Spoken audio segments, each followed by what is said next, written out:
A phone rings at 3 a.m. Min-jun's eyes snap open like a predator sensing death. He doesn't move, doesn't disturb Aurora sleeping peacefully in his arms. The phone continues ringing. He reaches over carefully, answers in a single motion. His jaw clenches as he listens. No words are spoken. No emotion crosses his face. Just pure lethal fury building behind his obsidian eyes. He ends the call without speaking a word and stares at Aurora's sleeping face for a long moment. Then he whispers something that makes the room feel colder. Everything is about to change. He carefully extracts himself from her embrace and walks away, leaving her alone in the darkness. When Aurora wakes, he's gone. She finds him in his study, surrounded by his men. Files scattered everywhere. Photographs, bank records, medical documents. The energy in the room is suffocating violence contained. Min-jun looks up at her, and his expression makes her heart stop dead in her chest. "Sit down," he says quietly. Aurora sits. Her entire body tenses. Min-jun approaches her slowly. "Who killed your mother?" The question hits her like a physical blow. She can't breathe. "What? Why are you asking me that?" Her voice cracks. He cuts her off. "Who killed your mother?" he repeats, his voice dropping lower, more dangerous. "Because it wasn't natural causes, and it wasn't an accident." Aurora's world tilts. Her hands shake as Min-jun hands her a file. Inside are autopsy reports, photographs, medical documents. She reads through them with trembling fingers. Signs of internal bleeding. Signs of blunt force trauma to her abdomen. Someone beat her mother to death methodically. The original autopsy was falsified. Someone paid the medical examiner to erase the truth. Someone wanted her mother's death to look natural so no one would investigate. "Someone murdered her," Aurora whispers, the words barely audible. Her entire body begins to shake. "Someone beat my mother to death and covered it up." Min-jun's obsidian eyes burn with a fury so cold it freezes the air around them. "Yes, and we're going to find out who, and when we do, they will answer for what they've done."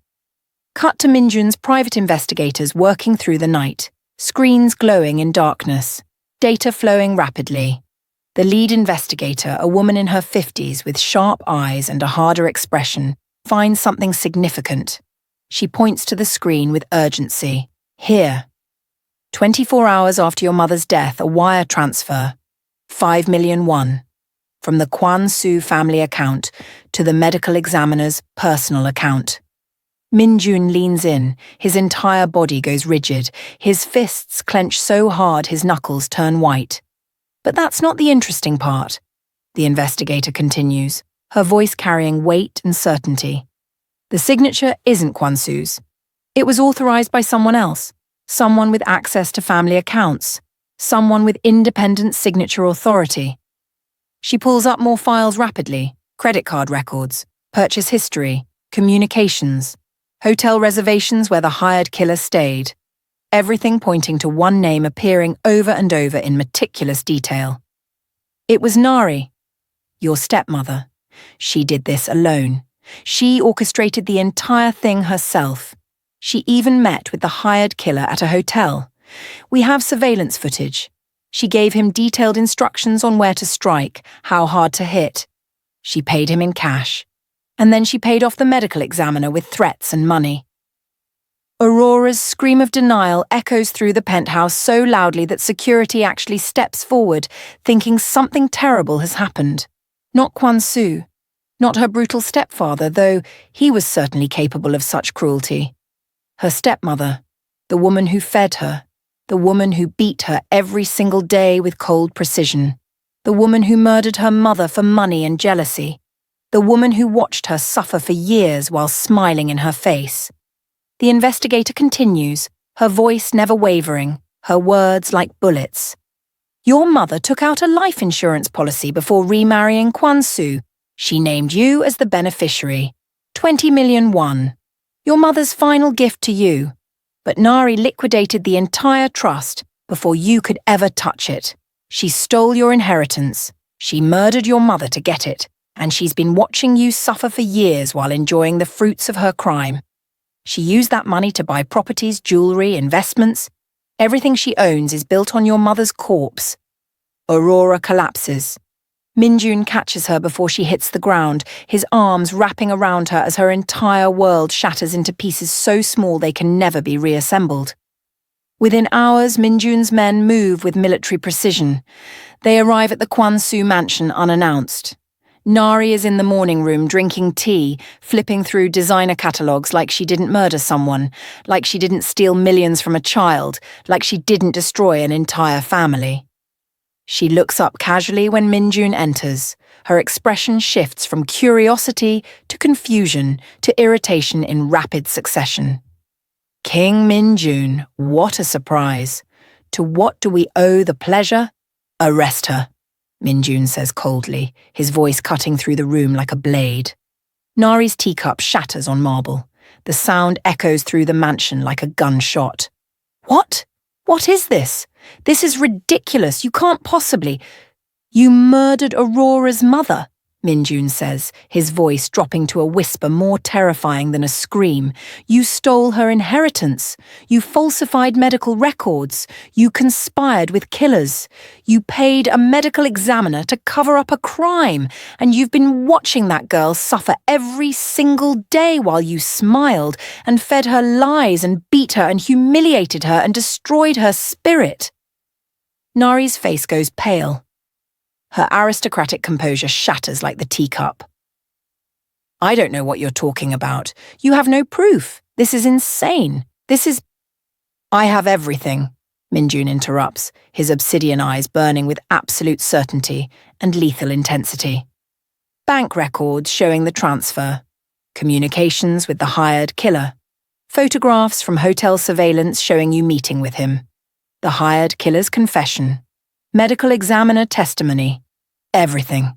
And if you attempt to deny any of it, I will make sure your life becomes a nightmare that makes what you did to Aurora look like mercy. Kwansu appears in the doorway. His face transforms from confusion to horror to absolute disgust. His own wife. His wife murdered someone. His wife committed crimes that will destroy their entire family. He looks at Nari like she's a stranger, like she's a monster, like she's a stranger wearing his wife's face.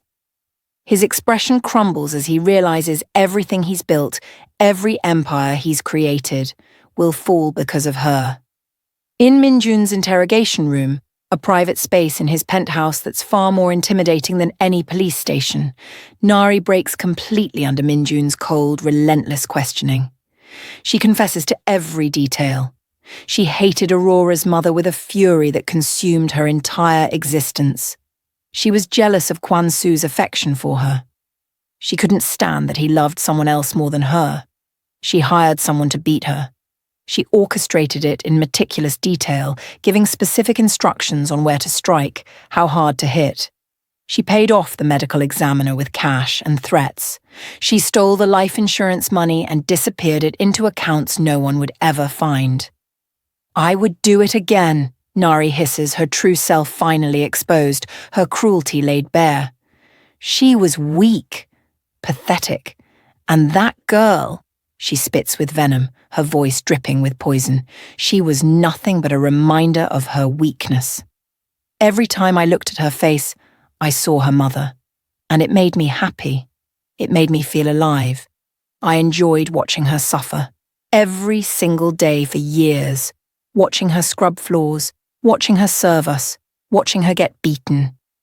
It was the most satisfying thing I've ever experienced, and I would do it all again without hesitation. Aurora, watching from behind one-way glass, feels her entire world shatter into a million irreparable pieces. The woman who beat her, the woman who called her worthless, the woman she lived with every single day was her mother's murderer. Nari didn't just kill her mother, she enjoyed it, she revelled in it. She turned Aurora's suffering into entertainment. Minjun's response is swift and merciless. Within hours, Nari is arrested. The media explodes. News helicopters circle the mansion like vultures.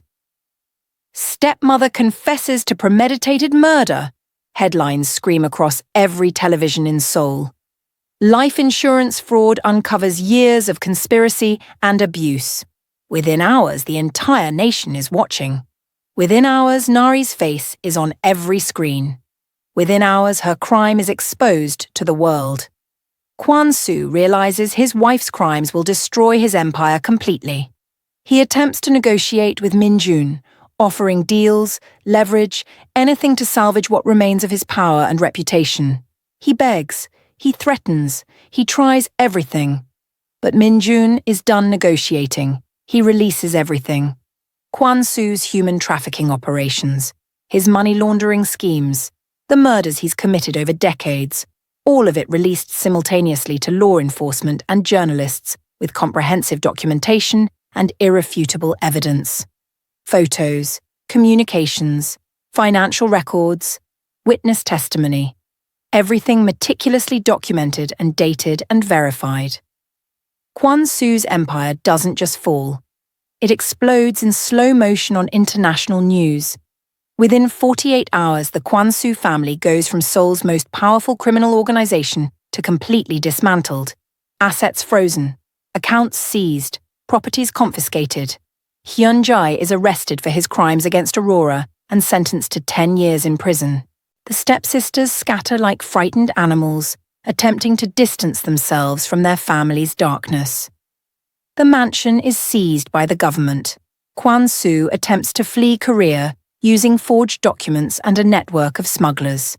Min-jun's intelligence intercepts him at the airport before he can board his flight. What follows isn't violence. Min-jun's presence alone is enough to break him completely.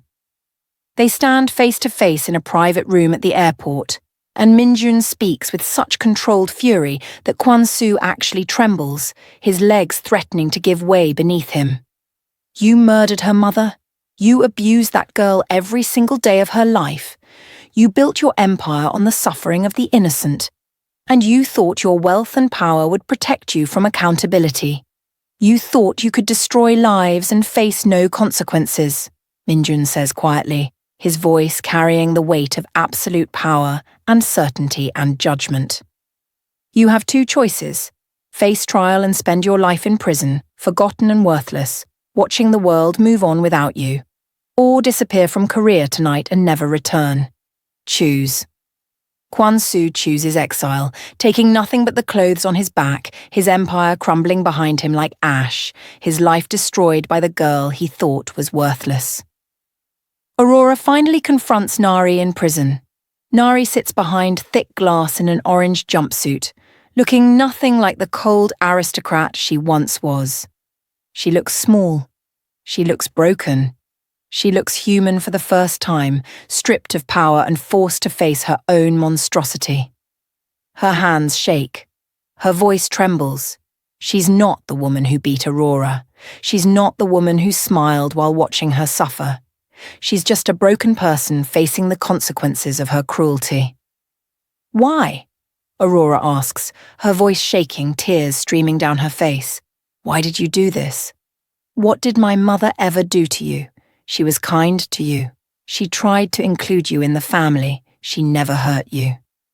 Nari's eyes are hollow, devoid of the cruelty that once animated them. "Because she had something I wanted. Your father's love." Kwon-soo paid attention to her. He treated her with respect. He gave her tenderness that he never gave me. And I couldn't stand it. I couldn't allow her to take him away from me. I couldn't allow her to take you and escape to a better life. So I destroyed her. And I enjoyed every second of it. Her voice cracks. But now I realize what I've done. I've destroyed myself far more than I ever destroyed her. She's gone, but I'm trapped here. And every single day for the rest of my life, I'll know that I murdered an innocent woman out of jealousy, that I beat her daughter, that I stole a child's inheritance. And there's nothing I can do to change it, Aurora realizes in that moment. Her stepmother murdered her mother out of jealousy, over love. Her mother died because another woman couldn't handle not being loved. It's the most devastating revelation yet, because it means her mother's death was preventable. It means her mother was murdered by someone she trusted. It means betrayal was her mother's final gift. But it also means something else. Nari's confession and suffering will bring Aurora closure. Justice isn't just about punishment, it's about truth. And the truth has finally been revealed. If you're watching this and you're feeling something deep right now, if this story is touching your heart, I need you to do something for me. Like this video. Subscribe to this channel. Because what happens next will shake your entire world. Aurora's journey isn't over, and the enemies approaching will change everything. Don't miss it. Hit that bell now. Minjun brings Aurora to a secure location and shows her something extraordinary. Letters. Dozens of letters written by her mother over the years, hidden in a safety deposit box that Aurora never knew existed. Each letter is addressed to Aurora. Each contains her mother's love, dreams, and hopes for her daughter's future. Some letters are tear-stained. Some contain sketches Aurora made as a child. Some contain pressed flowers. Some contain her mother's handwriting becoming shakier as the years passed and the abuse worsened. The final letter, dated 3 days before her death, contains a message that destroys Aurora completely. It's longer than the others. It's filled with her mother's final thoughts, her final wishes, her final love. My darling Aurora, if you're reading this, it means I couldn't protect you the way I wanted to. It means my plan to escape failed. It means I'm gone. But I want you to know something that I need you to remember every single day for the rest of your life. You are loved. You are worthy. You are beautiful. You are everything I could never be. You are stronger than you know. You are braver than you believe. You are more valuable than anyone has ever told you. Find someone who sees you. Find someone who will fight for you. Find someone who will never let you disappear into the shadows again. And when you find that person, hold on to them, trust them, let them love you the way you deserve to be loved. Live for both of us. Be brave, be strong, be free. I will always be watching over you from wherever I am, and I will be so proud of the woman you become. I love you. I have always loved you. I will always love you. Your mother. Aurora breaks down completely, her entire body racking with sobs so profound they seem to shake her soul. She cries for the mother she lost. She cries for the childhood stolen from her. She cries for the years of suffering. She cries for the injustice. She cries for the love that was taken away. Minjun holds her, and genuine emotion crosses his face. Not possession, not obsession. Love. Real, authentic, protective love from a man who never thought he could feel such things. He holds her while she breaks. He doesn't say anything. He just holds her. Aurora attends her mother's real funeral, a proper ceremony where her mother is celebrated, mourned, honoured for who she really was. Hundreds of people show up, people her mother had helped over the years, people she'd touched with her kindness despite her circumstances, teachers, students, neighbours, strangers whose lives she'd improved simply by being kind to them. They share stories of her mother's generosity, they talk about her strength, they celebrate her legacy of love. Aurora realizes her mother wasn't forgotten, she was just hidden. Hidden by a family that was ashamed of her, hidden by a society that valued wealth over character. Now the truth is revealed. Her mother's memory is restored, and Aurora finally gets to say goodbye. 1 week later, Aurora stands in Minjun's penthouse, looking out at Seoul. The city glitters below them. For the first time, she doesn't see it as belonging to Minjun's empire. She sees it as their home, a place where she can build her future, a place where she can heal, a place where love exists alongside power. Minjun enters silently, carrying 2 cups of tea. "I want to build something," Aurora says quietly, accepting the tea from his hands. Her fingers brush his and she feels that warmth again. The same warmth that saved her. With the money from my mother's insurance, the money we recovered from Nari's accounts, I want to build a shelter. A place for girls like me. Girls from abusive families. Girls who need escape. Girls who need to know that their mother's love doesn't disappear just because their mothers are gone. Girls who need to know that there's hope, that there's a way out, that they're not alone. Minjun steps beside her, his arm wrapping around her waist. I'll fund it. I'll protect it. I'll make sure it stands for generations. It will be beautiful. It will be safe. It will be everything those girls need. Why? Aurora asks, turning to face him. Why would you do that? You could use that money for anything. You could expand your empire. You could build businesses. Why would you help me build a shelter for abandoned girls? Because you asked, he says simply, his voice carrying sincerity and depth. And because I protect what's mine. That includes your dreams, your vision, your purpose. Your mother's legacy will live on through the girls you save. Every girl you help escape abuse is another victory against the darkness, and I will stand beside you in that mission. Aurora turns to face him completely, her eyes searching his. I don't feel like your possession anymore. I feel like your partner. I feel like someone who chose this life with you, not someone forced into it. I feel like you're equal. For the first time, Minjun smiles.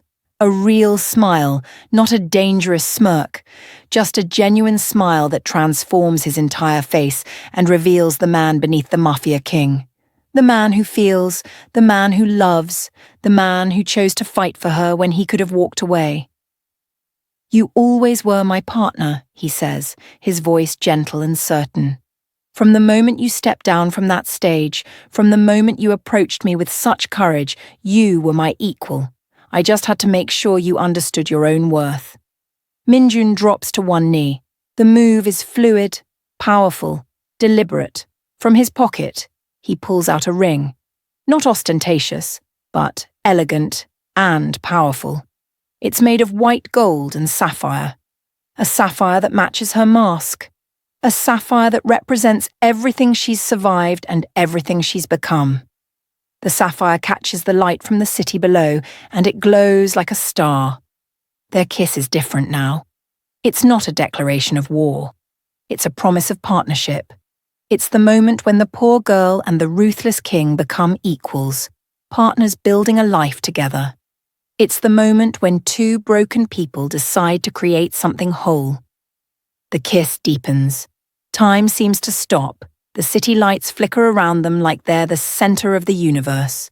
As they celebrate in the penthouse, champagne glittering under the city lights, surrounded by Minjun's most trusted men who bow their heads in respect, something shifts in Minjun's demeanor.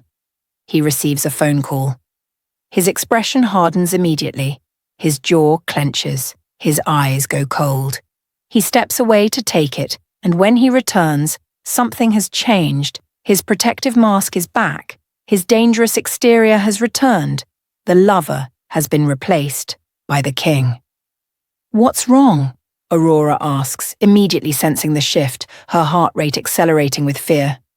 Minjun hesitates. He clearly doesn't want to tell her, but he knows she deserves the truth.